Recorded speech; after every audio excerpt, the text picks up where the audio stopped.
তাহলে দেখ, আমরা যে অষ্টম শ্রেণীর ভূগোল পড়ছিলাম, অষ্টম শ্রেণীর ভূগোল বইয়ের যে দ্বিতীয় অধ্যায় অস্থিত পৃথিবী, সেই অস্থিত পৃথিবীর মধ্যে একটা পার্ট হলো যে অগ্নুদ্গম বা ভলকানিজম। ঠিক আছে, এই অগ্নুদ্গম বা ভলকানিজম কি আগে আমাদের জানতে হবে। তাহলে এই অগ্নুদ্গম বা ভলকানিজম কি সেটা যদি আমরা বলি, তাহলে বলবো যে ভূপৃষ্ঠের অভ্যন্তর ভাগে লোহা, নিকেল, ক্রোমিয়াম, বিভিন্ন খনিজ উপাদান অত্যাধিক তাপের প্রভাবে গলিত বা অর্ধ তরল অবস্থায় থাকে এবং একটা সময় এই ভূপৃষ্ঠের অভ্যন্তরে এই গলিত তরল পদার্থের বা অর্ধ তরল পদার্থের চাপ যখন বেড়ে যায়, সে তখন কি করে, হঠাৎ মাত্র করে প্রবল জোরে বিস্ফোরণের মধ্য দিয়ে ভূপৃষ্ঠের বাইরে বেরিয়ে আসে। আর সেই ঘটনাটাকেই বলা হচ্ছে অগ্নুদ্গম বা ইংরেজিতে বলা হচ্ছে কি ভলকানিজম।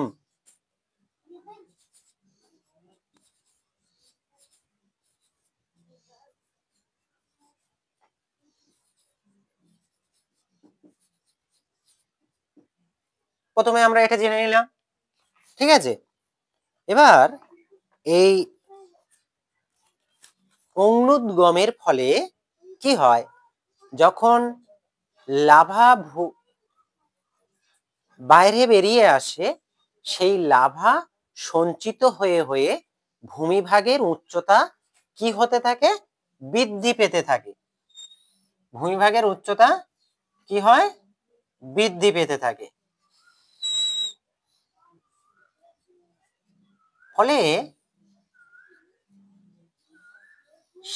একটা পাহাড় বা পর্বত, আগ্নেয় পাহাড় বা পর্বতের মতো ভূমিরূপ গঠন করে। ঠিক আছে, এই ধরনের পাহাড় বা পর্বতকে বলা হয় কি আগ্নেয় পাহাড় বা আগ্নেয় পর্বত। আর যখন এই আগ্নেয় পাহাড় বা পর্বতের কোনো গোলাকৃত জ্বালামুখের মধ্য দিয়ে লাভা বাইরে বেরিয়ে আসে, তখন সেটাকে বলা হচ্ছে আগ্নেয়গিরি। ঠিক আছে, তখন সেটাকে কি বলা হচ্ছে, আগ্নেয়গিরি। আর এই যে গোলাকৃতির মুখ, এটাকে বলা হয় আগ্নেয়গিরির জ্বালামুখ। যেহেতু এই মুখ দিয়ে, গোলাকৃত মুখ দিয়েই লাভা বাইরে নির্গত হচ্ছে, তাই এটাকে বলা হচ্ছে কি জ্বালামুখ। এবার আমরা কিছু কিছু আগ্নেয়গিরির নাম পড়ে নেব। কি কি রয়েছে সেগুলো রয়েছে, যেমন জাপানের ফুজিয়ামা, ইটালির ভিসুভিয়াস, তারপরে ভারতের ব্যারেন, ইন্দোনেশিয়ার ক্রাকাতুয়া। এই সমস্ত যত পর্বতগুলোর কথা আমরা পড়লাম, এই সমস্ত পর্বতগুলো সবই কিন্তু আগ্নেয় পর্বতের উদাহরণ। ঠিক আছে, এবং একটা সময় না একটা সময় এগুলো থেকে আগ্নেয়গিরি কি হয়েছিল, নির্গত হয়েছিল। এবং এর মধ্যে কিছু কিছু পর্বত রয়েছে যা এখনো আগ্নেয় লাভা তা থেকে নির্গত হচ্ছে। আর সেই লাভা ধীরে ধীরে শীতল ও ঠান্ডা হয়ে দীর্ঘদিনের প্রচেষ্টায় এই পাহাড় বা পর্বতের গঠন করেছে। বোঝা গেল? তো সেখানে আমাদের কিছু ভাগ রয়েছে।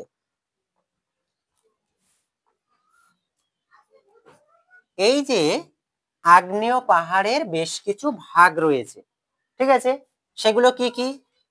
আগ্নেয় পাহাড়ের ভাগগুলির মধ্যে পড়ছে তোমার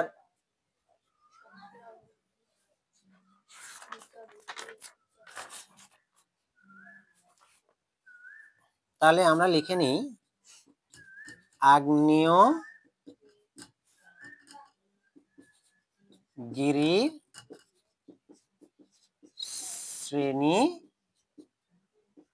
বিভাগ, ঠিক আছে, আগ্নেয়গিরি শ্রেণী বিভাগ। তাই এই আগ্নেয়গিরিকে মূলত তোমার তিনটি ভাগে ভাগ করা যাচ্ছে। একটা হলো সক্রিয় আগ্নেয়গিরি, অপরটি হলো সুপ্ত আগ্নেয়গিরি, আর একটি হলো মৃত আগ্নেয়গিরি। তাহলে এক নম্বর কি? এক নম্বর হলো সক্রিয় আগ্নেয়গিরি। আগে আমরা বলে নিই সক্রিয় আগ্নেয়গিরি কাকে বলছে। দেখ, যখন ভূ অভ্যন্তরের ম্যাগমা প্রবল চাপের প্রশম ঘটিয়ে ভূপৃষ্ঠের বাইরে বেরিয়ে আসছে এবং সেই প্রক্রিয়াটা এখনো চলছে, ঠিক আছে, সেই প্রক্রিয়াটা এখনো চলছে, বর্তমানে সেটা চলছে, সেই ধরনের আগ্নেয়গিরিকে বলা হচ্ছে কি? সক্রিয় আগ্নেয়গিরি। তাহলে এমনই একটি সক্রিয় আগ্নেয়গিরির উদাহরণ আমাদের পড়তে হবে, যেমন ইটালির ভিসুভিয়াস এবং স্ট্রোমলি, এগুলো থেকে প্রতিনিয়ত আগ্নেয় লাভা ভূপৃষ্ঠের বাইরে নির্গত হতেই রয়েছে, ঠিক আছে। এই জন্য ইটালির ভিসুভিয়াস ও স্ট্রোমলি আগ্নেয়গিরিকে বলা হচ্ছে সক্রিয় আগ্নেয়গিরি। বোঝা গেল? এবার দু নম্বর হলো সুপ্ত আগ্নেয়গিরি। সুপ্ত আগ্নেয়গিরি, সুপ্ত আগ্নেয়গিরি কাকে বলা হচ্ছে? সুপ্ত কথার অর্থ কি? সুপ্ত কথার অর্থ হলো বর্তমানে কি আছে? একটু নিষ্ক্রিয় আসে এবং ভবিষ্যতে সেটা আবার পুনরায় কি হতে পারে? সক্রিয় হতে পারে। তাহলে যে সকল আগ্নেয়গিরিতে অতীতে একসময় প্রবল অগ্নুৎপাত হয়েছিল, ঠিক আছে, কিন্তু বর্তমানে সেই সকল আগ্নেয়গিরি কিছু সময়ের জন্য বা কিছু বছরের জন্য সেটা কি আছে? আগ্নেয় মানে লাভা নির্গমন বন্ধ হয়ে আছে, কিন্তু ভবিষ্যতে সেই আগ্নেয়গিরি থেকে পুনরায় আবার লাভা নির্গত হতে পারে। এই ধরনের আগ্নেয়গিরিকে বলা হচ্ছে কি? সুপ্ত আগ্নেয়গিরি, ঠিক আছে। তাহলে এর কিছু আমাদের উদাহরণ পড়তে হবে। এর কি উদাহরণ রয়েছে? এর মূলত উদাহরণ রয়েছে ইন্দোনেশিয়ার ক্রাকাতোয়া, এই সুপ্ত আগ্নেয়গিরির উদাহরণ, ঠিক আছে, এবং জাপানের ফুজিয়ামা, এটাও কিন্তু আমাদের সুপ্ত আগ্নেয়গিরির উদাহরণ। বোঝা গেল? তিন নম্বরটি কি? তিন নম্বরটি হলো মৃত আগ্নেয়গিরি। মৃত আগ্নেয়গিরি, আরে মৃত আগ্নেয়গিরি কাকে বলছে? যে সমস্ত আগ্নেয়গিরি থেকে একটা সময় প্রবল অগ্নুৎপাত হয়েছে এবং বর্তমানে সেই সকল দীর্ঘদিন ধরে সেই সকল আগ্নেয়গিরিতে আর আগ্নেয় উৎপাত হচ্ছে না বা বন্ধ আছে, এবং সুদূর ভবিষ্যতেও পরীক্ষা নিরীক্ষার মাধ্যমে দেখা গেছে যে সেই সকল আগ্নেয়গিরি থেকে আর কখনোই অগ্নুৎপাত ঘটা সম্ভব নয়। সেই সকল আগ্নেয়গিরিকেই বলা হচ্ছে কি? মৃত আগ্নেয়গিরি, ঠিক আছে।